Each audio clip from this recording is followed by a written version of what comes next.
Hello, I'm David Breed.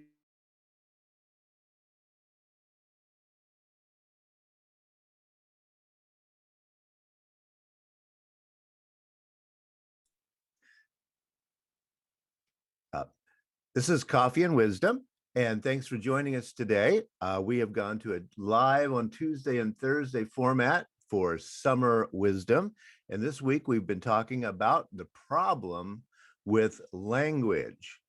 What is the problem? Well, as I mentioned the other day, one thing is that it's a really, really old thing. It's probably about 2 million years old, and it probably occurred before either the Neanderthals or the Homo sapiens. Probably Homo erectus was the first speaking human type animal. And therefore, this is a very, very old and embedded form of communication, the way we talk to each other. And so it's almost instinctive in that way, which that's pretty cool, except that we don't always know exactly then how this works. And it's a little hard to figure out how it works, actually. I mentioned on Tuesday that Daniel Everett has written a book back in 2016 called How Language Began, the story of humanity's greatest invention. It's a little bit controversial, but I think he's on the right track to talk about Homo erectus and how we developed language. And he says a human language has three properties. One is arbitrariness, one is intentionality, and one is a word he kind of makes up, which is conventionalization. But yeah, which I have a hard time saying. But here's how it really goes. Number one, the sounds that we make are completely arbitrary. That's why different languages have different words in them. So the word tree it is absolutely arbitrary in the way that that sound comes out. Other languages have other words for it. English has other words for different kinds of trees. So it's arbitrary. We just have to remember that. But it feeds into intentionality. At least two people have to agree that a particular sound means some particular thing, or we couldn't have any kind of communication. And then from that, we get the conventionalization idea that a larger and larger group begins to agree on some sort of meaning for this language. That's all very great and cool, except it doesn't always work that way, as we will talk today. Number one is Epimenides, who is really an unknown philosopher at this point, except for one very famous paradox in which he was from Crete, and he said, all Cretans are liars. Okay, well, was he telling the truth or was he lying then? And this is the paradox. And there we've suddenly realized that language sometimes breaks down. Sometimes what we say and what has to be real, whatever that means, is in some way disagreement, or we can't figure it out. And that's what I want to look at today. I mentioned on Tuesday a simple phrase like God exists suddenly has some problematic things to it if those arbitrary sounds begin to mean different things to different people. And as we've talked a lot about the concept of God in Coffee and Wisdom. There are lots of ways to define God. One is very theistic, that God is outside the universe on some sort of throne or in the sky. Also, though, we have pantheism in which God is exactly matches the universe, no more, no less. And then there is panentheism in which there is a God and the universe. The universe is in God, but God is larger than the universe. And then a process relational idea.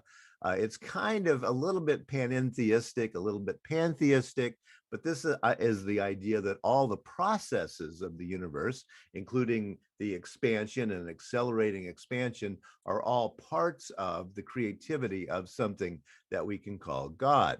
So we can mean a whole lot of different things by this arbitrary sound. And again, we can say God exists, but what really are we saying in that particular case. Now, Rene Magritte was a famous surrealist, and in 1929, he painted this. It's called The Treachery of Images, and it says, "This is not a pipe. Ceci n'est pas une pipe." Well, okay, he's saying it's not a pipe. No, you can't put tobacco in that. It's a painting, but it is a painting of a pipe. So it's not a particular type of pipe, but is it another particular type of pipe? And that's really the question. So that's when we have to bring in the most famous 20th century philosopher of language, Ludwig Wittgenstein. Wittgenstein is absolutely amazing and interesting philosopher. Number one, there's no evidence that he read more than about two philosophers in his life. He did not have a degree in philosophy. He didn't write a dissertation in philosophy until very late in the game. He was trained as an engineer. But he was interested in logic, and that's what got him involved then in language. 1889 to 1951. A little trivia about him. What great philosopher went to grade school with Adolf Hitler? Well, it was Ludwig Wittgenstein. They were both Austrian. Wittgenstein was at one time one of the wealthiest men in all of Europe. Then he gave his money away. He became a grade school teacher in a provincial town. A very highly decorated war veteran, but he was on the other side from his later friends, the British, where he went to live. Interestingly enough. So there are a lot of contradictions and interesting things about Wittgenstein. He wrote only two works in his lifetime, one of them published during his lifetime and the other published immediately after his death from cancer in 1951. The early Wittgenstein, he says this, language works by producing pictures in our minds. That is a pretty intuitive idea. Why people hadn't been talking about this before is interesting. And so in that case, this is a pipe, isn't it? I say pipe, and by golly, bang, you have an image in your mind, and we're in agreement. That's a pipe. And so language has worked from this idea. Now, one of the things about Wittgenstein is that he did die in 1951. And so neuroscience had not really caught on yet. And so we know a lot more about how this works now than he knew about it. But what he was guessing at in this particular way is probably what we would call a precognitive, right? We in some ways, again, because the language impulse is 2 million years old, we are able to say these things without really even thinking about them. It's almost an emotion in that way. This has to do with what in philosophy is called the correspondence theory of truth.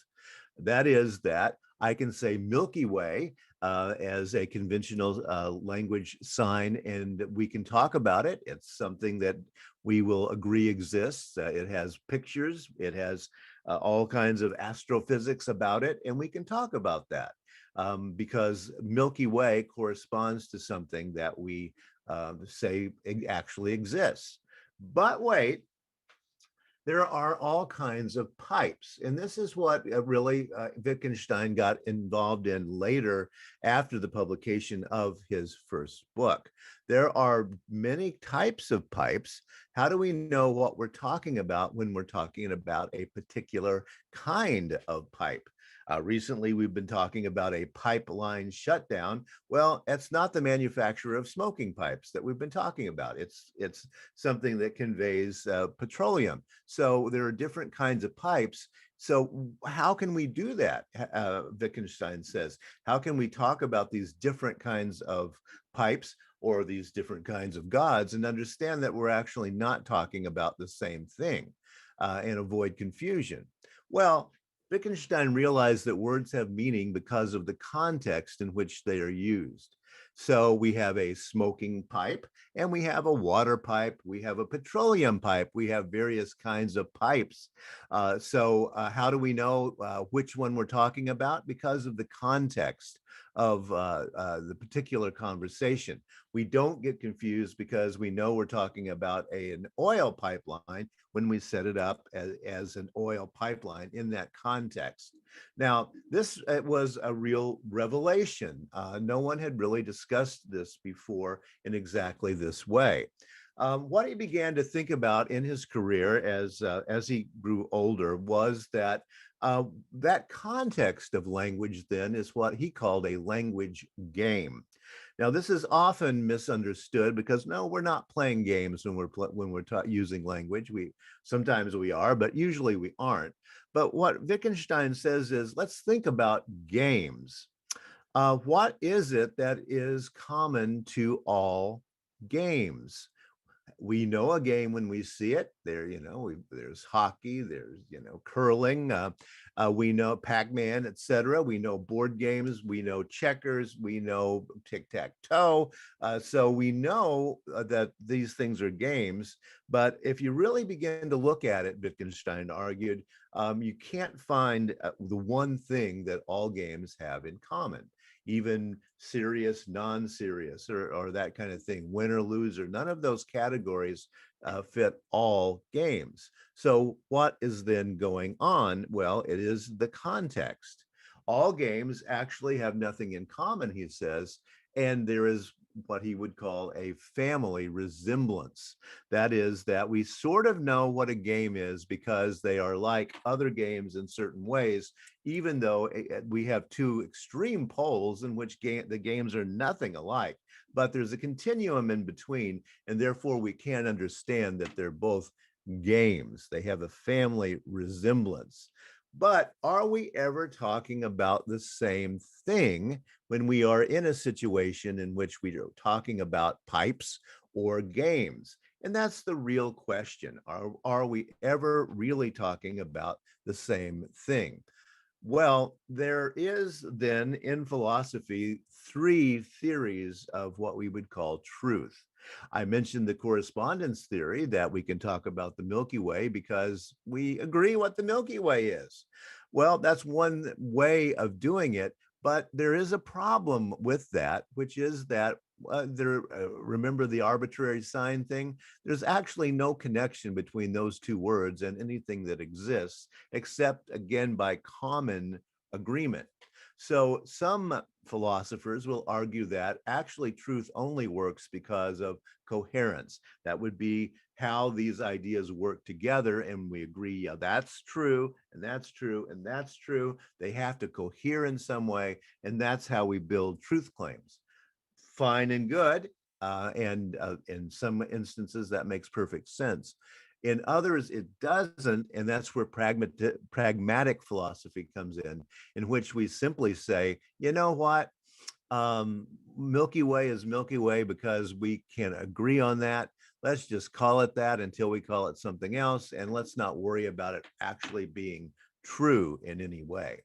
So, three ideas of how this actually works. So, Wittgenstein said all philosophical problems are actually language games. Again, he doesn't mean that we're playing games. It means that when we get into a philosophical problem like what is the Milky Way, what we're really doing is talking about the context of language. We're not really talking about anything in reality whatsoever.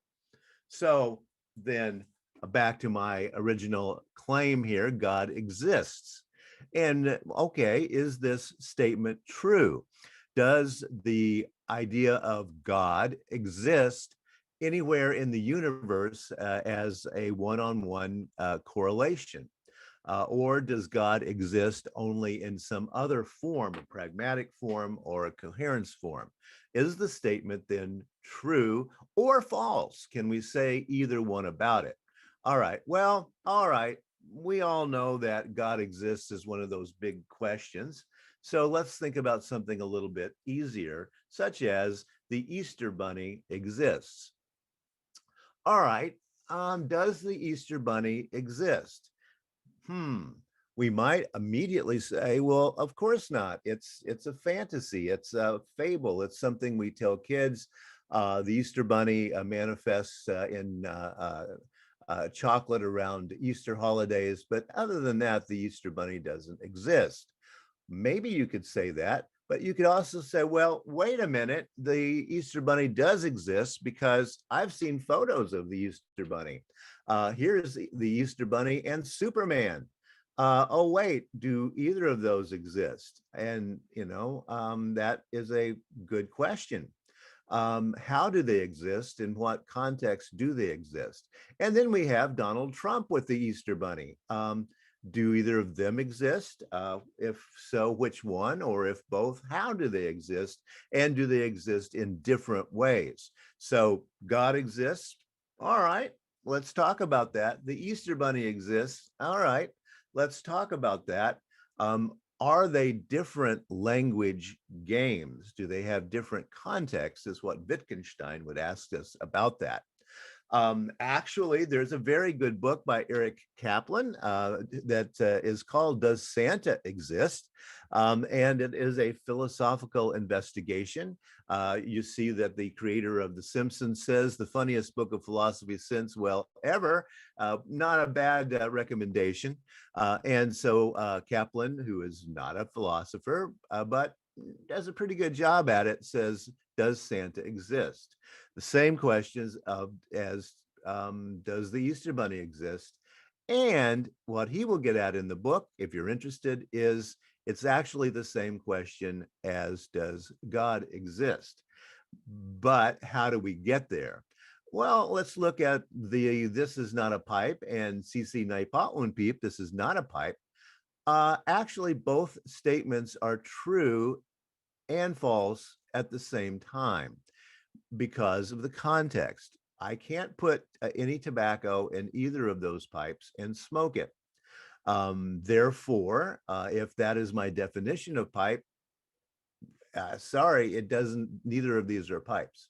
But if I think that a representation of a pipe is a pipe in some context, in some language games, then both of these statements can be true at the same time. That's what Wittgenstein really got at and finally, and it really revolutionized the way we think about language. But he died in the mid 20th century, and we have gone on in terms of neuroscience, et cetera, and in, certainly in linguistics as well. But he remains important because he asked these very fundamental questions and came up with some very interesting ideas. So that's something to think about. And next week, we'll also be meeting live on Tuesday and Thursday. And next week, I do want to talk a little bit about neural pathways. The saying being that when you fire together, you wire together. That's how habits develop, or they don't. It's the way language develops, or it doesn't. We have to figure that out.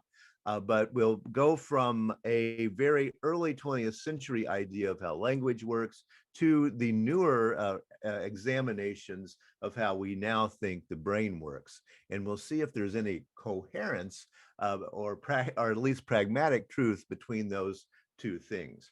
Thanks a lot for listening this week. Our overall theme for this merry month of May is story at First Unitarian Society, looking at various aspects of story as the month goes on. So join us at 10:30 Central Time on Sunday morning, and we will be talking about story. Thanks a lot, and I'll see you live here next week on Tuesday morning. Thank you.